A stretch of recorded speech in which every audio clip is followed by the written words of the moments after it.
The small farming colony on Kepler 442b was burning. Black smoke rose into the purple sky as Commander Jake Morrison landed his ship near what used to be the main settlement. His boots hit the ground hard, and he ran toward the destroyed buildings with his team right behind him. Jake had been chasing these alien pirates for 3 months. The Zalth were known across the galaxy as ruthless criminals who took pleasure in causing pain. They raided human colonies, stealing food and supplies, but that was not the worst part. They also took prisoners. Jake knew what happened to those prisoners. They were forced to fight in arena games for the entertainment of thousands of alien viewers. His second officer, Kevin Brooks, scanned the area with his electronic device. "Commander, I'm picking up life signs. One human. Small. Hiding in that collapsed building over there." Jake's heart raced. "Show me." They moved quickly through the rubble. The storage building had fallen in on itself, creating a small pocket of space underneath the metal beams. Jake knelt down and peered into the darkness. "Hello? We're here to help." "We're from Earth," a small voice answered. "Are the bad aliens gone?" "Yes, they're gone. You're safe now. Can you come out?" A little girl crawled out from under the wreckage. She was maybe 8 years old, with blonde hair full of dust and dirt. Her clothes were torn, and her face was streaked with tears. In her hand, she clutched a photograph that was ripped at the edges. Jake gently helped her stand up. "What's your name?" "Lucy Bennett." "I'm 8.5 years old. The monsters took my mom and dad. I hid like Dad told me to, but they took everyone else." Kevin knelt beside them. "Lucy, do you know which direction the aliens went?" Lucy pointed up at the sky. "That way. Toward the red clouds." "Lucy, Jake felt his jaw tighten. The Crimson Nebula. That was where the Zalth had their main base. It was a massive space station built inside the nebula, hidden from most scanners. Intel reports said the station housed the largest fighting arena in this sector of space. "We need to move fast," Kevin said quietly to Jake. "If they're heading to the arena, those prisoners don't have much time." Jake picked up Lucy and carried her to the ship. She wrapped her small arms around his neck and buried her face in his shoulder. Inside the ship, the medical officer checked her for injuries, while Jake plotted a course to the Crimson Nebula. "Commander," his pilot said nervously, "that's Zalth territory. We'll be heavily outnumbered." "I know," Jake replied. "But we can't leave those people there. Prepare the ship for combat." The journey took 6 hours. Lucy sat in the common area, wrapped in a blanket, sipping hot soup. She showed Jake the photograph she had been holding. It showed a happy family. A man and woman stood with Lucy between them, all three smiling. Behind them was a small farm with fields of golden grain. "Dad grows wheat," Lucy said softly. "And Mom takes care of the animals. We have horses and chickens and 2 dogs. Do you think they're okay?" Jake wanted to lie, to tell her everything would be fine, but he had learned long ago that children deserved honesty. "I don't know, Lucy. But I promise you, we're going to do everything we can to find them." As they approached the nebula, alarms started blaring throughout the ship. 3 Zalth warships appeared on the scanners, moving fast toward them. "Battle stations," Jake shouted. "All hands. Prepare for combat." The fight was brutal and fast. The Zalth ships were bigger and had stronger weapons. Jake's ship, the Horizon Runner, was built for rescue missions, not military battles. They managed to destroy one enemy ship and damage another, but the third one landed a direct hit on their main engine. The ship shook violently. Sparks flew from control panels, and the lights flickered. Kevin shouted damage reports while trying to keep them in the air, but it was no use. They were dead in space. The remaining Zalth ships surrounded them. A rough voice came over the communication system. "Human ship, you will surrender now or be destroyed. You have 10 seconds to comply." Jake looked at his crew. They were good people, loyal and brave. He could see in their eyes that they were ready to fight to the end. But fighting meant dying. And dying meant Lucy and his crew would never have a chance to save anyone. "Stand down," Jake ordered. "Cut all weapons. Send them a surrender signal." Kevin stared at him. "Commander, if we surrender, they'll put us in those arenas." "I know," Jake said quietly. "But if we die here, nobody saves those colonists. At least this way, we have a chance." Within minutes, Zalth soldiers stormed onto the Horizon Runner.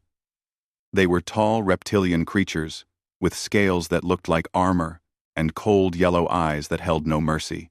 Their leader was a massive alien who towered over even the tallest human. He looked at Jake, with what might have been amusement. "I am Varkoth, commander of the 3rd Zalth Fleet. You and your crew are now prisoners. You will be taken to the arena station. Your deaths will entertain thousands. We're protected under galactic law," Jake said, trying to keep his voice steady. "Earth has treaties with the Galactic Council." Varkoth laughed, a harsh sound that made Lucy whimper. "The Council's laws do not reach into the Crimson Nebula. Here, my word is the only law." The Zalth soldiers herded Jake's crew into a transport ship. Lucy clung to Jake's hand the entire time. The flight to the arena station took another 2 hours. Through the windows, Jake could see the massive structure taking shape through the red clouds of the nebula. The station was enormous, bigger than any human city. It was shaped like a giant oval, with thousands of windows glowing with light. Smaller ships flew in and out, like insects around a hive. This was a place built for one purpose: violence and death turned into entertainment. They docked on a lower level. The prisoners were marched through metal corridors that echoed with screams and roars from other captives. Finally, they reached a large holding area, filled with cages. And there, in one of those cages, Jake saw them. "Mom! Dad!" Lucy screamed and tried to run forward, but a Zalth guard grabbed her roughly. In the cage were a man and woman who looked exactly like the people in Lucy's photograph. They pressed against the bars, reaching toward their daughter. "Lucy!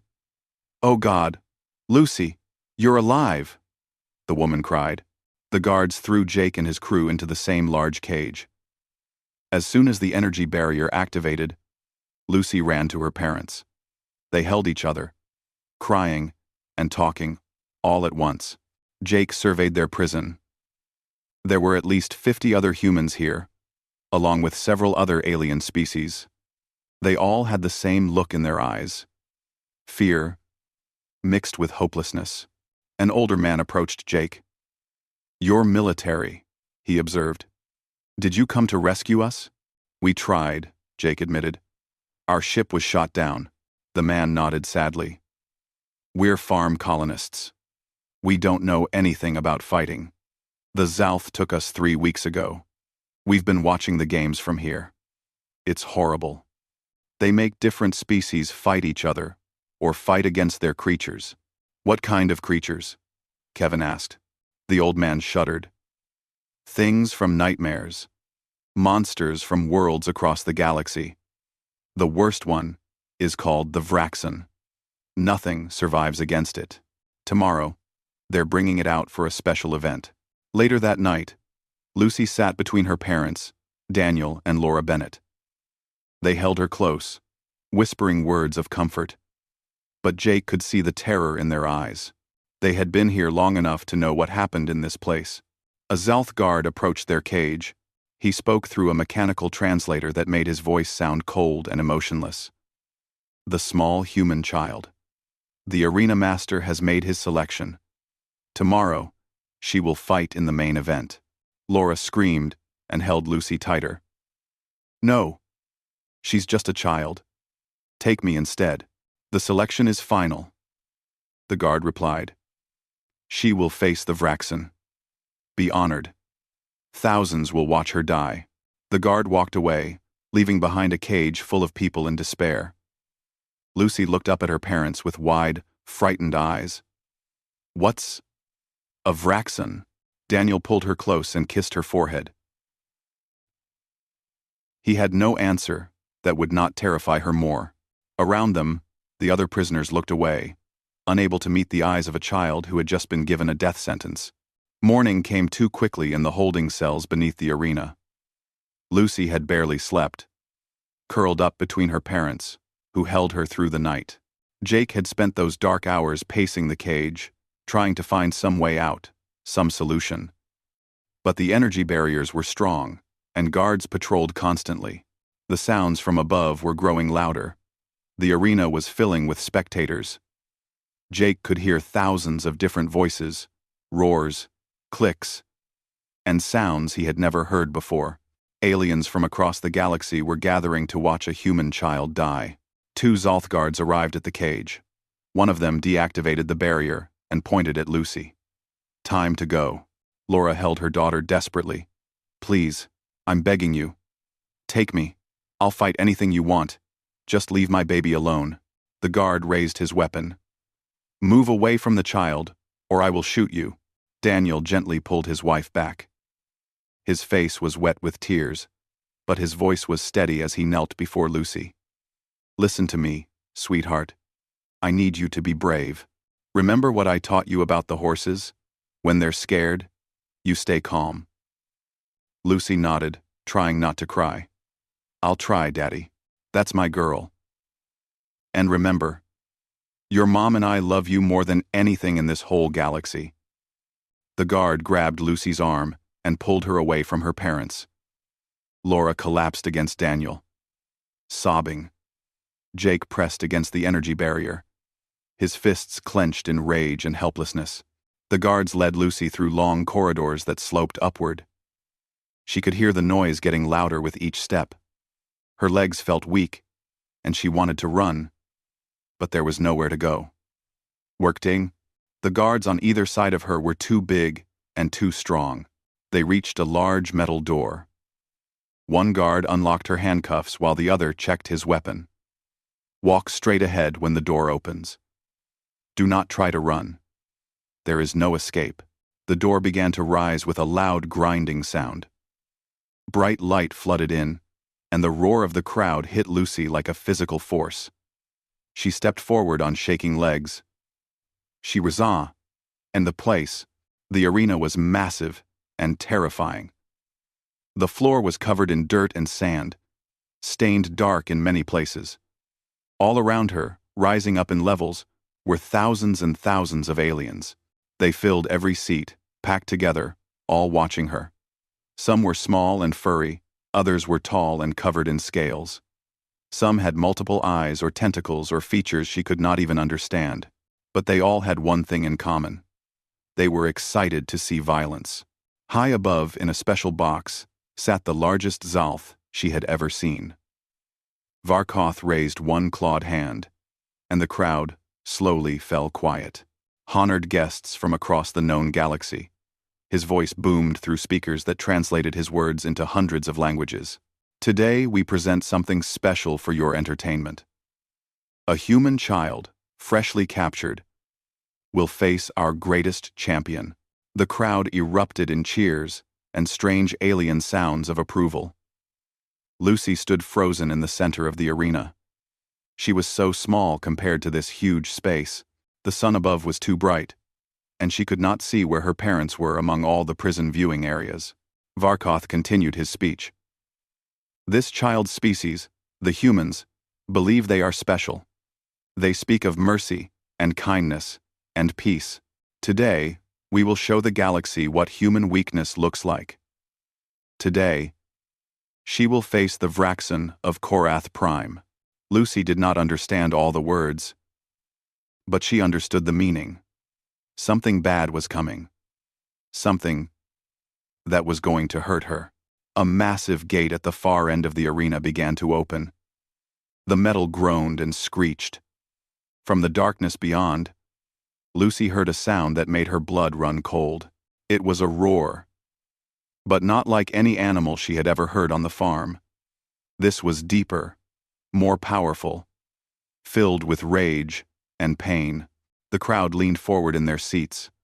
In the holding cells below, Jake and the other prisoners pressed against their viewing barrier.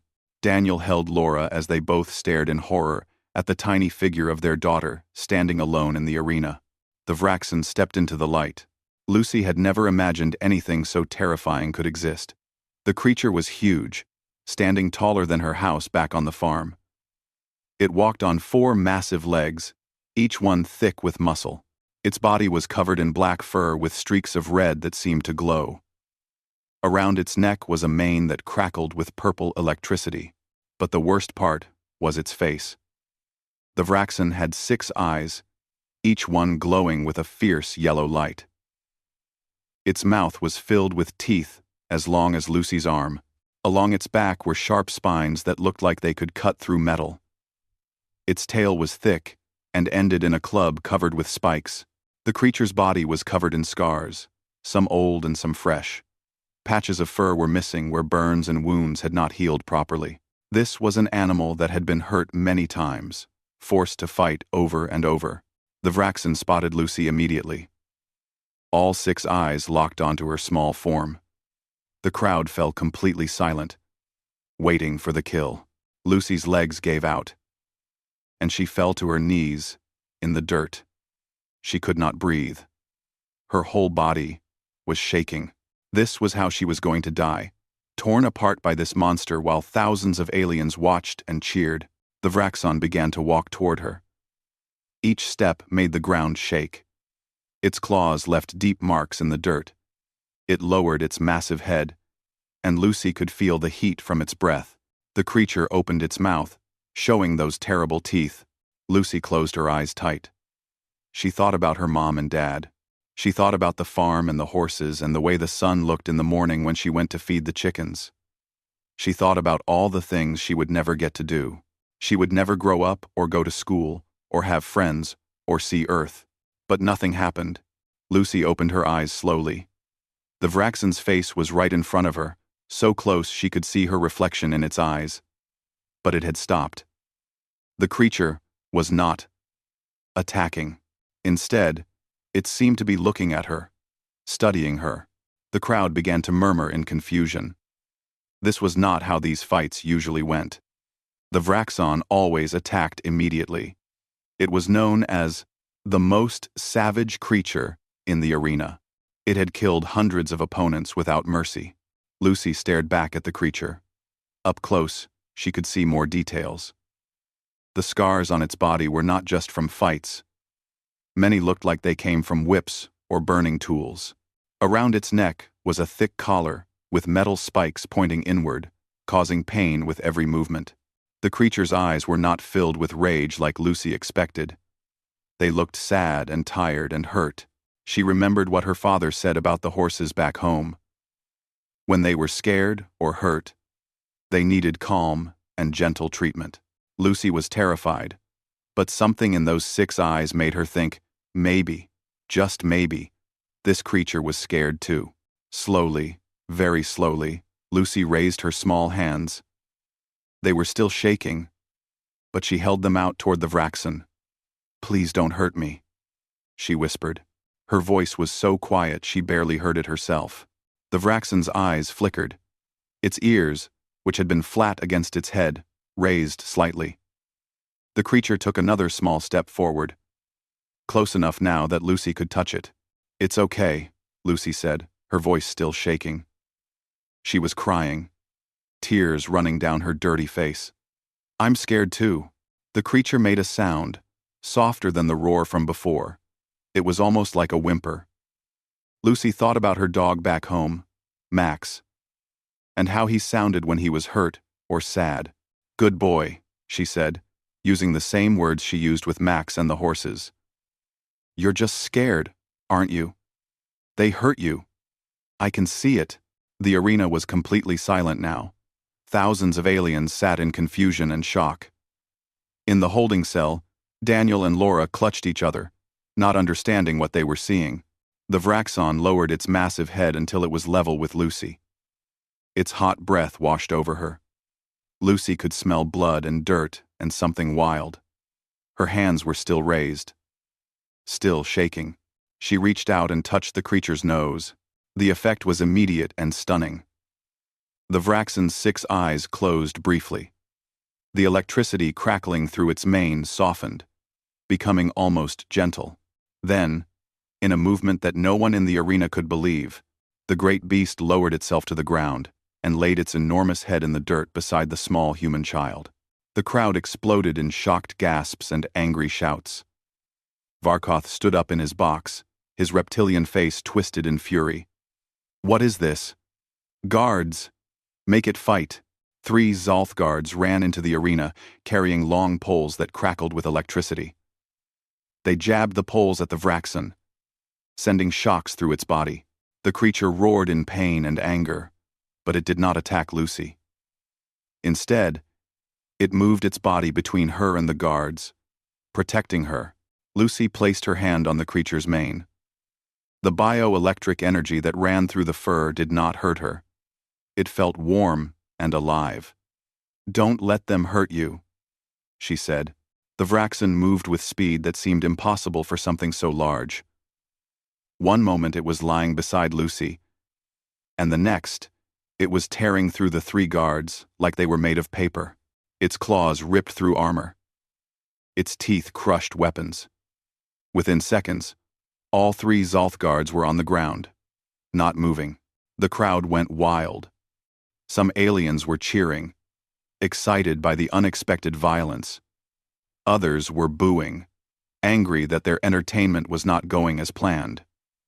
The noise was deafening. Lucy stood in the center of the arena, watching the creature that had just saved her life. The Vraxen turned back to face her, blood dripping from its jaws. For a moment, she felt fear again, but then the creature lowered its head and made that soft whimpering sound. Without thinking, Lucy walked toward it. The Vraxen crouched down, and Lucy realized what it wanted. She grabbed onto the thick fur of its mane and pulled herself up onto its back. It was like climbing onto one of the big horses back home, except this creature was 3 times larger. The Vraxen rose to its full height with Lucy sitting on its back. She held onto its mane with both hands, and the creature stood still, letting her find her balance. Around them, the arena had descended into chaos. In his viewing box, Varkoth was screaming orders into a communication device. "Seal all exits. Send in the heavy weapons team. I want them both dead." Now, in the holding cell below, Jake saw what was happening and knew this was their only chance. The guards watching the prisoners were distracted, all staring at the arena in shock. Kevin had been working on the energy barrier's control panel since they arrived, using a small piece of metal he had hidden in his boot. "Now, Kevin," Jake shouted. "Do it now." Kevin jammed the metal piece into the panel and twisted hard. Sparks flew, and the barrier flickered, once, twice, then died completely. The prisoners rushed out before the guards could react. Jake grabbed the nearest guard's weapon and used it to stun 2 more. Other prisoners joined the fight, overwhelming the Zalth through sheer numbers. "We need to reach the arena," Jake yelled. "That's where Lucy is." A large alien with blue skin and 4 arms pushed forward. His name was Zix, and he had been a prisoner here for 6 months. "Follow me. I know the way to the armory." They ran through the corridors, fighting any guards they encountered. More prisoners joined them, freed from other holding cells. Soon they had a force of over 100 people, all armed with stolen Zalth weapons. Back in the arena, a dozen Zalth heavy troopers marched through the main gate. These were not regular guards. They wore thick armor and carried massive plasma rifles designed to take down large creatures. Their leader pointed his weapon at Lucy and the Vraxen. "This is your last warning, human child. Step away from the beast, and we will give you a quick death. Refuse, and we will make you suffer." The Vraxen snarled and crouched low, ready to attack. Lucy leaned forward and whispered in what she hoped was a calming voice. "It's okay. We'll get through this together." The trooper raised his weapon to fire. But before he could pull the trigger, an explosion rocked the arena entrance. Smoke and debris filled the air. Through the chaos, Jake and the freed prisoners charged in, weapons blazing. The fight that followed was brutal and desperate. Plasma bolts flew across the arena floor. The prisoners fought with everything they had, knowing this was their only chance at freedom. The Zalth troopers were better trained and better equipped, but they were outnumbered. The Vraxon joined the battle, with Lucy still on its back. She held on tight as the creature moved with incredible speed and power. It crashed into a group of troopers, scattering them like toys. Its tail swung around, the spiked clubs smashing through armor and weapons. Jake fought his way toward Lucy, taking down 2 guards with precise shots. When he reached her side, he looked up at the small girl sitting on the back of the most dangerous creature in the galaxy. "Lucy, are you hurt?" "I'm okay, Commander Jake. He's protecting me. His name is Shadow." Jake wanted to ask how she knew its name, or why she thought giving it a name was a good idea. But there was no time. More Zalth soldiers were pouring into the arena. "We need to get to the docking bay. Can you hold on?" Lucy nodded and gripped Shadow's mane tighter. The Vraxon seemed to understand they needed to move. It turned and ran toward the exit, with Jake and the other prisoners following close behind. They fought through level after level of the station. Shadow was their most effective weapon. The Zalth soldiers were terrified of the creature, and most fled rather than face it. Those who stood and fought were quickly defeated. Daniel and Laura Bennett stayed close to their daughter, running alongside Shadow. Every few seconds, Laura would look up at Lucy to make sure she was still safe. The relief and pride on her face was clear, despite the danger around them. They reached a wider corridor where they ran into serious resistance. A full Zalth military squad had set up a defensive position with heavy barriers and automated turrets. The first prisoners who ran into the corridor were cut down by plasma fire. Jake pulled everyone back around the corner. "We're pinned down. We can't get through that way." Zeeks checked his stolen weapon. "There's no other route to the docking bay from here. We either go through them or we're trapped." Shadow growled low in his throat. Lucy patted his mane and leaned down to whisper something in his ear. The creature turned and looked at her with all 6 eyes. Then, somehow, it seemed to nod. "He says he can get us through," Lucy announced. Kevin stared at her. "The creature talks? Not with words. But I can understand him. I don't know how, but I can." Jake did not have time to question it. "Okay, Lucy. What's the plan?" "Shadow is going to run straight at them really fast. Everyone should follow right behind him. He'll protect us." It was crazy. It was dangerous. "On my count," Jake said, raising his weapon. 3, 2, 1, go." Shadow burst around the corner and charged down the corridor. The automated turrets tracked him immediately and opened fire. Plasma bolts struck his hide. But the creature did not slow down. His thick fur and natural armor absorbed most of the damage. The Zalth soldiers behind the barriers started shooting as well. But Shadow was moving too fast.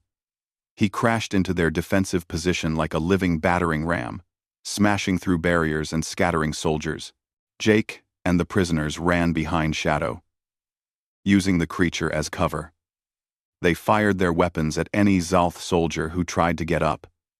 Within minutes, the corridor was clear. Shadow had taken dozens of hits. His fur was burned in several places, and he was bleeding from cuts on his legs. But he kept moving, determined to protect Lucy and the others. "He's hurt," Lucy cried, seeing the wounds. "We need to help him." "We will," Laura promised, running beside Shadow. "But first, we need to get to the ship. Can he make it?" Shadow roared as if answering the question himself. He picked up speed. Running toward the docking bay, they burst through the final doors into the massive hangar where hundreds of ships were docked. The Horizon Runner was there, held in place by magnetic clamps, but between them and the ship were at least 50 Zalth guards. Varkoth himself was there, standing in front of the Horizon Runner with a weapon in each hand. His yellow eyes burned with rage. "You have made a fool of me in front of the entire galaxy. You have destroyed my arena and freed my prisoners. For this, you will all die slowly." Jake stepped forward. Your arena was built on suffering and slavery. It deserved to be destroyed. Let these people go, Varkoth. Your fight is with me. End work. Varkoth laughed. Brave words from a dead man. Kill them all. The Zalth guards opened fire. But the prisoners were ready this time. They had formed a defensive line and were returning fire with everything they had. The battle filled the docking bay with smoke and light from plasma weapons. Shadow charged toward Varkoth. But the Zalth commander was fast. He dodged to the side and fired both weapons at the creature's legs. Shadow stumbled and fell, crashing into the ground. Lucy was thrown from his back and hit the metal floor hard. Lucy! Daniel screamed and ran toward his daughter. Varkoth turned his weapons toward the fallen child. The human offspring dies first, but Shadow was not finished. Despite his wounds, despite the pain, the creature pushed himself up and placed his massive body between Varkoth and Lucy. He roared with such force that it shook the walls of the docking bay. Varkoth took a step back, his confidence faltering for the first time. The Vraxen's 6 eyes glowed with pure determination. This creature had been beaten, tortured, and forced to kill for years. But now it had found something worth protecting, and nothing was going to stop it. Shadow lunged forward with the last of his strength. Varkoth fired his weapons, but the bolts barely slowed the creature down. Shadow's jaws closed around the Zalth commander, and it was over in seconds. The remaining guards, seeing their leader fall, began to retreat. Some threw down their weapons and ran. Others tried to fight, but were quickly overwhelmed by the prisoners. Jake ran to the Horizon Runner and started releasing the magnetic clamps. Everyone on board! Now! The prisoners rushed into the ship. Daniel carried Lucy, who was bruised but not seriously hurt. Laura helped Shadow limp up the loading ramp. The creature barely fit through the cargo bay doors, but they managed to get him inside. As soon as everyone was aboard, Jake sealed the ship and fired up the engines. The Horizon Runner lifted off the deck and blasted through the docking bay's atmospheric shield into space. The Horizon Runner shook violently as they broke free from the arena station. Alarms blared throughout the ship. Kevin was at the controls, pushing the engines as hard as they could go. Behind them, several Zalth fighter ships were giving chase. "Hold on," Kevin shouted. "This is going to be rough." In the cargo bay, Lucy knelt beside Shadow. The great creature was lying on his side, breathing heavily. His wounds were worse than she had thought. Burns covered much of his body, and blood pooled beneath him on the metal floor. The ship's medical officer, Greg Palmer, approached carefully with his equipment. He had never treated an alien creature like this before, especially not one that had killed dozens of beings just hours ago. But when he saw Lucy's tear-stained face looking up at him, he knew he had to try. "Okay, let me see what I can do," Greg said, kneeling beside the Vraxen. "Lucy, I need you to keep him calm. Can you do that?" Lucy nodded and placed her small hand on Shadow's head. The creature's 6 eyes opened and looked at her. She could see the pain in them, but also trust. "It's okay, Shadow. The doctor is going to help you. You're safe now." Shadow made a low rumbling sound and closed his eyes. Greg began working on the wounds, cleaning and treating them as best he could. The Vraxen's biology was different from anything he had studied, but the basics were similar enough. Stop the bleeding. Prevent infection. Keep the patient stable. Jake came down from the bridge to check on everyone. The cargo bay was crowded with freed prisoners, all exhausted and injured. Many were sitting against the walls, finally able to rest after their ordeal. Daniel and Laura stood near Lucy, watching their daughter comfort the massive alien creature. "How bad is it?" Jake asked Greg quietly. "Bad. He's lost a lot of blood, and some of these burns go deep. But he's strong. Incredibly strong. If he were human with these injuries, he would already be dead. I think he has a chance. We need to get out of Zalth space first," Jake said. "Once we reach the neutral zone, we can call for help." Another explosion rocked the ship. The Zalth fighters were still pursuing them, firing their weapons. Kevin's voice came over the intercom. "Commander, we have a problem. The main engine took damage in the arena. We're not going fast enough to outrun them." Jake ran back to the bridge. He looked at the scanner display. 3 Zalth fighters were closing in, and the nearest safe system was still 2 hours away at their current speed. "We need more power to the engines," Jake said. "If I give them more power, the engine might explode," Kevin replied. "But if I don't, those fighters will destroy us anyway." "Do it." Kevin pushed the engine controls forward.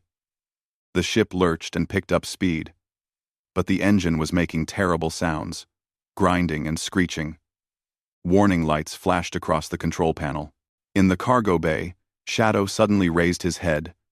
His ears were pointed forward, alert. Lucy felt him tense beneath her hand. "What is it, boy?" The Vraxon made a sound, different from before. It was urgent, warning. A second later, alarms started blaring again. "Incoming missiles," Kevin shouted.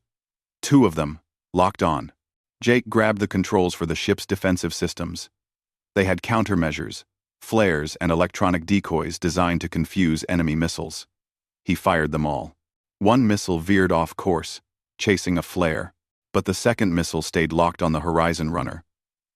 It was getting closer. 10 seconds. 9. 8. In the cargo bay, Shadow struggled to stand despite his wounds. Lucy tried to hold him down. "No, you need to rest." But the creature pushed himself up and moved to the cargo bay door. He could sense the danger coming.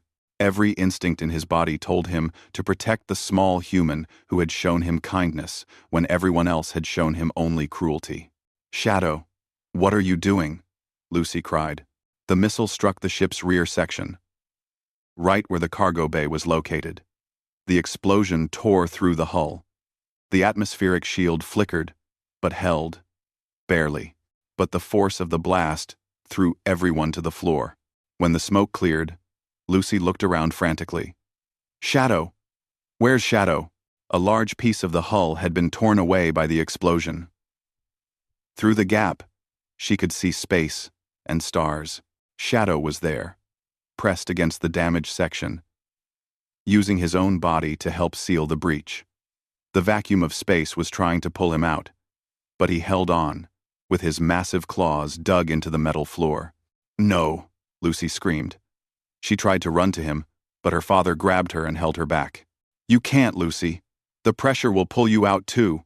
Greg and several other crew members worked quickly to seal the breach with emergency repair foam. It hardened in seconds, creating a temporary patch. The pressure stabilized, and the immediate danger passed. Shadow collapsed on the floor, even more wounded than before. His breathing was shallow and rapid. Lucy pulled free from her father and ran to the creature's side. "Please, don't die. Please. You saved all of us." Greg checked Shadow's vital signs with his scanner. "He's alive, but barely. That blast should have killed him. But he used his own body to protect the ship. I've never seen anything like this." Up on the bridge, Kevin reported better news. The missile attack scared off one of the fighters. The other 2 are still following, but they're keeping their distance now. "We're almost to the neutral zone boundary." Jake watched the scanner tensely. 5 more minutes. That was all they needed. 5 minutes, and they would be in neutral space, where the Zalth could not legally follow. Those 5 minutes felt like 5 hours. Every second, Jake expected another missile launch or weapons fire. But the Zalth fighters seemed hesitant now. Maybe they were low on ammunition. Maybe they were waiting for reinforcements. Or maybe they knew that if they crossed into neutral space, it would trigger a galactic incident. Finally, the Horizon Runner crossed the boundary. The moment they did, the Zalth fighters turned back. "We made it," Kevin said, exhaling in relief. "We're safe." John pluzzed R. Jake immediately opened communication channels to the nearest Earth patrol. This is Commander Jake Morrison of the Horizon Runner. We have multiple rescued prisoners and need immediate medical assistance. Requesting emergency docking clearance at the closest station. The response came quickly. Earth forces had been searching for the missing colonists for weeks. A medical ship was dispatched to meet them, along with military escorts. While they waited, Greg did everything he could to stabilize Shadow. Lucy stayed by the creature's side the entire time, holding his massive paw in her small hands. She talked to him constantly, telling him about the farm and her animals, and all the things they would do once he got better. Daniel and Laura watched their daughter with a mixture of amazement and concern. Their little girl had formed a bond with an alien creature that defied all logic and understanding. "What are we going to do about him?" Laura asked Jake quietly. "We can't just take him back to the farm. The colony won't allow it. He's dangerous. We, He saved all our lives," Jake said, multiple times. That creature had every reason to be violent and savage after what the Zolth did to him. But when Lucy showed him kindness, he chose to protect her instead. That tells me he's not the monster everyone thinks he is. The medical ship arrived 2 hours later. Doctors and medical staff boarded the Horizon Runner and began treating the wounded. When they saw Shadow, several of them stopped in shock. "That's a Vraxen," one doctor said, backing away. "Those things are killing machines. Why is there one on this ship?" "Because he's a patient who needs help," Greg said firmly. "Now, are you going to stand there being scared? Or are you going to help me save his life?" The medical team set up equipment around Shadow.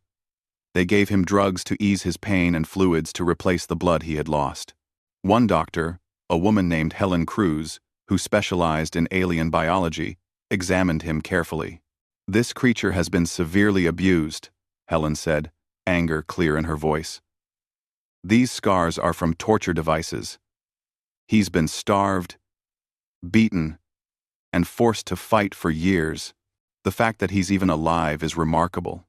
She looked at Lucy, who was still holding Shadow's paw. "How did you get him to trust you?" "I didn't do anything special," Lucy said. "I just wasn't mean to him. I think he was tired of people hurting him."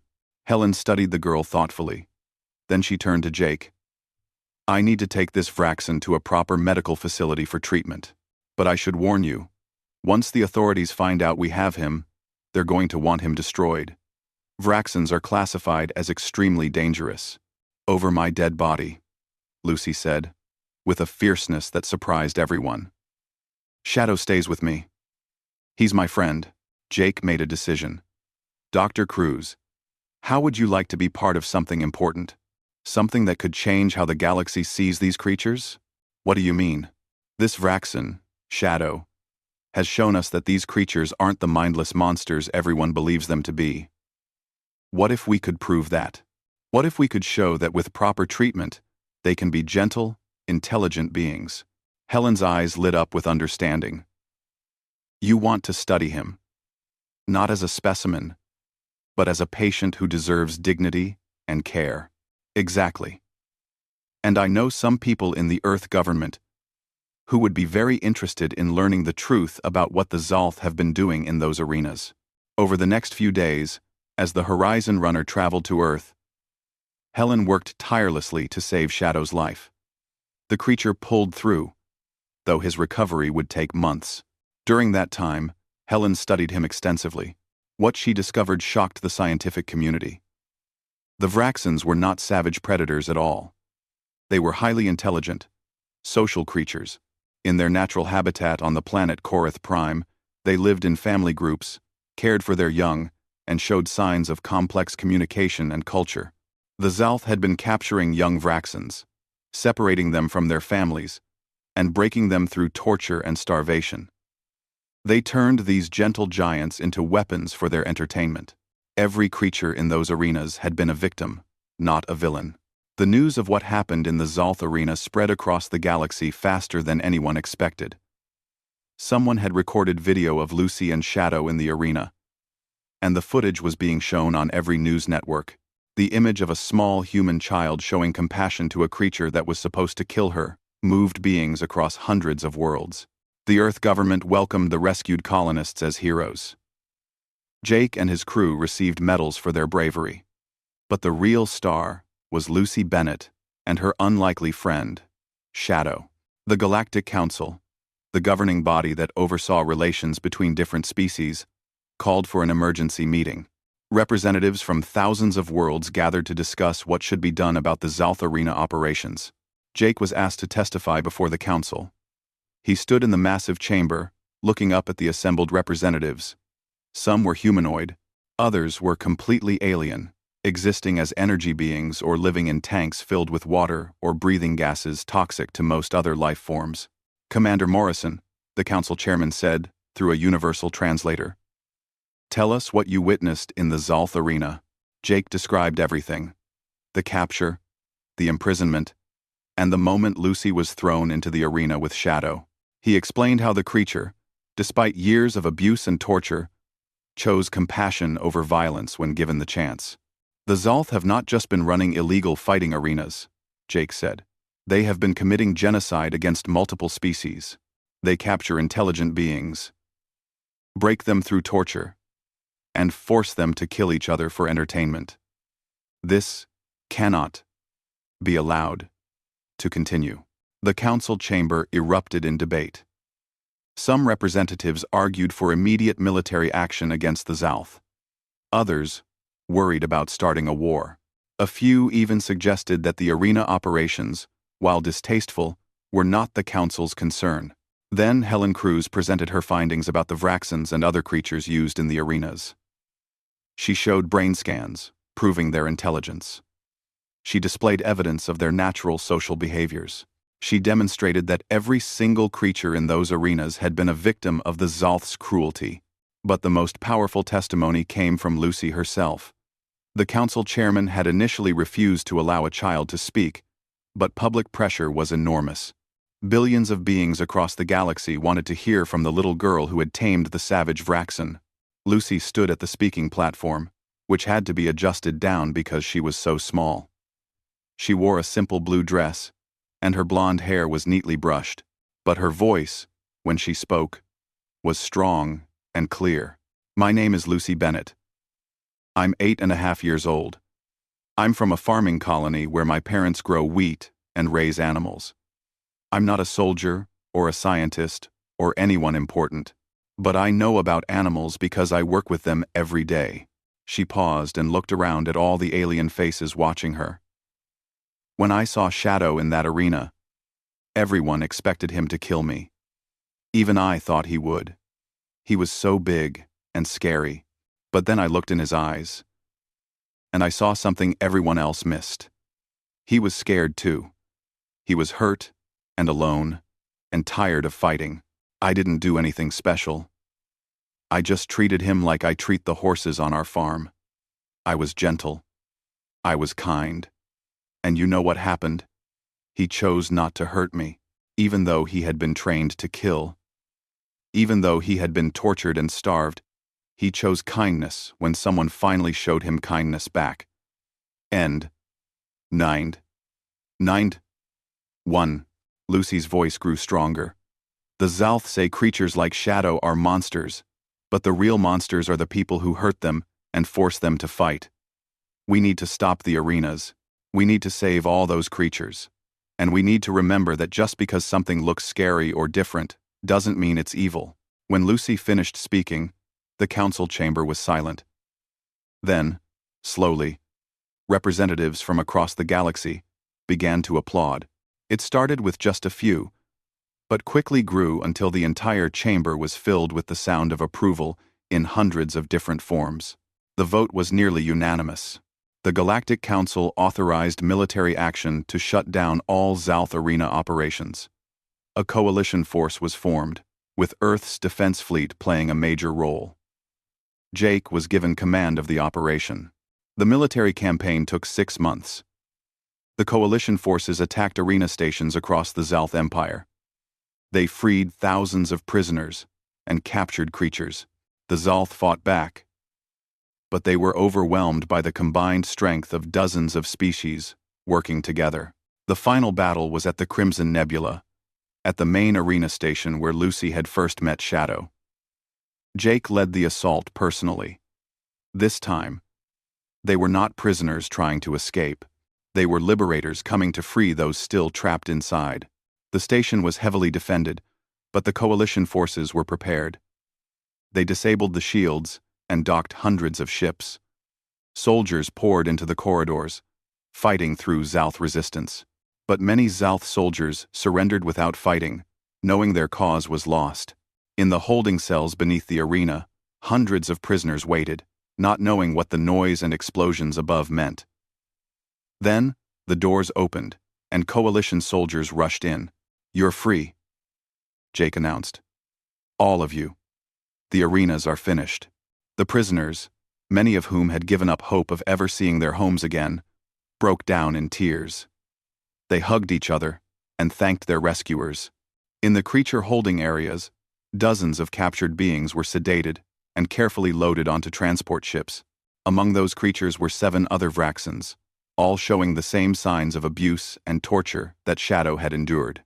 They were taken to a rehabilitation facility that Helen had established specifically for arena survivors. Back on Earth, Lucy and her family returned to their farm on Kepler 442b. The colony had been rebuilt with help from Earth and several allied species. But there was one significant change to the Bennett farm. Shadow came home with them. The colonists were initially terrified. Many protested having a Vraxan living so close to their homes and families. But Lucy stood before the colony council and explained that Shadow was not dangerous, that he had saved her life and the lives of dozens of others. "Give him a chance," Lucy pleaded. "That's all I'm asking. If he causes any problems, I'll take full responsibility." The council agreed to a trial period. Daniel and Laura built a large shelter for Shadow on the far end of their property. It had plenty of space for the creature to move around and a comfortable place to sleep. Shadow adapted to farm life surprisingly well. He was gentle with the other animals, though the horses and chickens were nervous around him at first. Lucy spent every day with him, teaching him about the farm and caring for his ongoing injuries. Word of the friendly Vraxan spread. Scientists came to study him. Reporters wanted interviews. But most importantly, other species who had members trapped in arenas reached out to Earth, asking for help in locating and rescuing their loved ones. Helen continued her research on Vraxans and other arena species. With Shadow's cooperation, she learned how to communicate with them through a combination of sounds, body language, and bioelectric signals. She discovered that Vraxans had their own culture and language on their homeworld. The Galactic Council established a program to rehabilitate and return arena survivors to their homeworlds. For species whose worlds had been destroyed or were unknown, they created sanctuaries where the creatures could live in peace. 6 months after their rescue, the 7 Vraxans that had been freed from the main arena station had recovered enough to be released. Helen and Lucy traveled to Korath Prime to see them return to their natural habitat. The planet was beautiful, with vast plains of purple grass and forests of towering crystal trees. Wild Vraxans lived there in family groups, just as Helen's research had indicated. They were peaceful, spending their days hunting, playing, and caring for their young. When the rescued Vraxans were released, their wild cousins approached cautiously. There was a moment of tension, as the two groups studied each other. Then the wild Vraxans began making soft sounds, welcoming calls. The rescued Vraxans responded, and soon both groups were mingling together, the rescued ones being accepted back into their society. Lucy watched with tears in her eyes. "They're home. They're really home." Helen put a hand on Lucy's shoulder. "Because of you. Because you saw past the scary exterior and recognized a suffering being who needed help." But Shadow did not stay on Korath Prime. When Lucy turned to leave, Shadow followed her. The wild Vraxans called to him, inviting him to stay. But Shadow chose differently. He returned to the ship with Lucy. "Are you sure?" Lucy asked him, even though she knew he could not answer in words. Shadow lowered his head and nuzzled against Lucy gently. The message was clear. His home was wherever Lucy was. They returned to the farm together.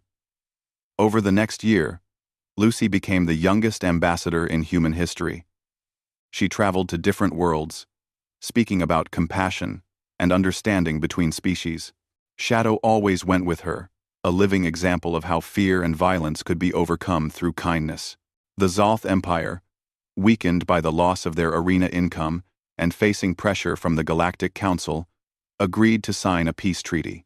They were forced to pay reparations to all the species they had harmed, and to allow inspections to ensure they were not running any more illegal operations. Many of the Zoth themselves were relieved. Not all of them had supported the arenas. Some had spoken out against the cruelty, but had been silenced or punished. With the old leadership removed, these Zoth worked to rebuild their society on better principles. 2 years after the rescue, a monument was erected at the Galactic Council headquarters. It showed a small human child standing beside a massive Vraxon, both looking toward the stars. The inscription read, "In memory of all victims of the arenas, may we never forget that compassion is stronger than cruelty, and understanding is more powerful than fear." Jake continued to serve in the Earth Defense Fleet, but he never forgot the mission that changed everything. He kept in touch with Lucy and her family, visiting the farm whenever his duties allowed. Kevin became the captain of his own ship, leading rescue missions to find and free any remaining arena operations that still existed in hidden parts of the galaxy. Helen's research on arena survivors became the foundation for a new field of study: rehabilitation, xenobiology. She trained dozens of students in how to help traumatized alien species recover and return to healthy lives. And Lucy? She grew up on the farm with Shadow by her side. She learned to ride him properly, and they would spend hours exploring the fields and forests of Kepler 442b together. She continued her work as an ambassador, but she never lost her simple farm girl roots. On quiet evenings, Lucy would sit beside Shadow and brush his mane while watching the sunset. The scars on his body had healed, though they would never fully disappear. But the scars on his spirit had healed completely, thanks to the love and kindness of one small human child who refused to see him as a monster. "You know what the funny thing is?" Lucy said to Shadow one evening. "Everyone calls what happened in that arena a miracle. They say it was impossible that you didn't hurt me. But I don't think it was a miracle at all. Everyone. Shadow made a questioning sound, his 6 eyes looking at her. "I think deep down, you were always good. The Zoth tried to break you, tried to turn you into something evil. But they couldn't. When someone finally gave you a choice, you chose kindness. That's not a miracle. That's just who you really are." Shadow rumbled softly and laid his head in Lucy's lap, just like he had done that first day in the arena. And Lucy, the little girl who had changed the galaxy by refusing to hate what she did not understand, smiled and stroked his mane as the stars began to appear in the darkening sky. The story of Lucy and Shadow spread across the galaxy and beyond. It became a tale told to children of every species. A reminder that the universe could be a cruel place, but it could also be saved by simple acts of courage and compassion, and that sometimes, the smallest person could make the biggest difference.